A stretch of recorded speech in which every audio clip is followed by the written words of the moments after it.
At narito umamin naman ang kasunod nating kapatid sa katawan po ng ating beloved brother Isaac Aligens. Salamat sa ating malap Panginoon. Mga minamahal, ako po ay pinagpala at ako po ay naging bahagi ng gawain ng Jesus Miracle Crusade. Ako po ay dating pastor for 8 years dito po sa dalawang gawain dito po sa Metro Manila. Ako po ay naging founding member din ng dalawang iglesyang ito dito po sa Metro Manila. And ako po ay nagtuturo na nung araw pa man din ng repentance at bautismo sa pangalan ng ating pinakamamahal na Panginoong Yesus. And during the 1980s, napapakinggan ko na po ang ating mahal na ebanghelista na nagtuturo na communism is Satanism. Buong tapang po niyang itinuturo ito na ang communism po ay Satanism. At ako po ay nakakapakinig na tungkol sa Kanya. Ganun pa man din po, ako po ay busy noon sa aming sariling iglesia.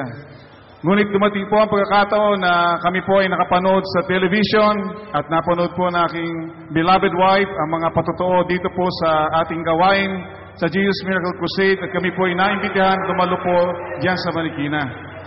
At nang napakinggan ko po ang mga dakilang tanda't himala na ginagawa ng ating pinakamamahal na Panginoong Yesus dito po sa ating gawain, na nagpapatunay na ang Diyos ay kasamang gumagawa po ng ating beloved evangelist. Bagamat ako po ay nagtuturo na ng bautismo at nagbabautismo na rin, ay aking pong minabuti na muling magpabautismo sa pangalan ng ating pinakamamahal na Panginoong Yesus sa ministeryo ng Jesus Miracle Crusade. Praise the Lord!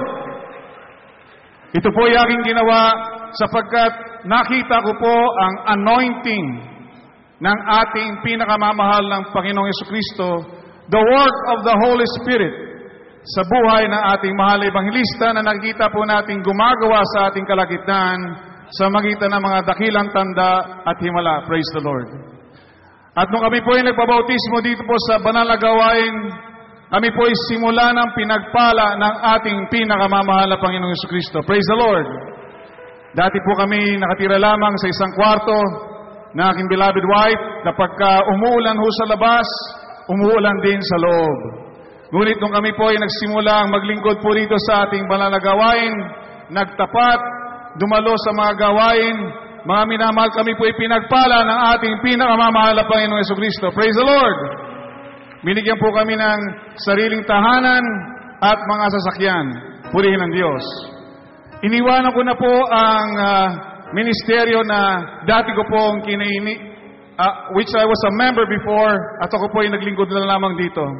I was then satisfied to be an ordinary member, to sit where you are sitting now, and hear the gospel of the Lord, and receive the blessings from our Lord Jesus Christ. However, during those times, mga minamahal, ako po ay pinaalalahanan natin, mahal na Panginoon, at unti-unti po yung negosyong aking natagpuan, ito po ay nalugi. At ako po ay nagtanong sa mahal na Panginoon ko, ako po ay manunumbalik muli sa pangangaral. At ako po ay sumama sa pagtuturo dito po sa ating ministeryo, diyan po sa Muntinlupa Prison Ministry. At simula po noon, mga minamahal, unti-unti muli, no ako'y muli ay bumalik sa pagtuturo ng kanyang salita, ako po'y muling pinagpala ng ating pinakamamahal na Panginoong Yesus. Purihin ang Diyos.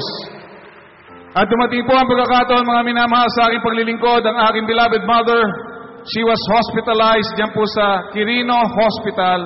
She had a stroke and she was at the intensive care unit sa ICU. Namatay na po yung nasa kaliwa niya, namatay na rin yung nasa kanan niya. Ngunit nung pa nagpadala ang ating ministeryo ng one of our beloved preachers na nanalangin po sa aking beloved mother, siya po ay binuhay ng ating pinakamamahal na Panginoong Yesus at tinutuhan pa ang kanyang buhay ng 2 taon. Praise the Lord! Purihin na ating mahal na Panginoon. At sa ngayon, mga minamahal, patuloy po kami naglilingkod ng aking beloved wife dito po sa ating banal na gawain at patuloy po ako nagpapagamit diyan po sa pagtuturo sa prison ministry under this ministry ng Jesus Miracle Crusade. At dahil po diyan, mga minamahal, patuloy po kami pinagpapala ng ating pinakamamahal na Panginoong Jesucristo. Praise the Lord. ang lahat po ng kapurihan, kalwalatian, tanging sa ating pinakamamahal na Panginoong Yesukristo.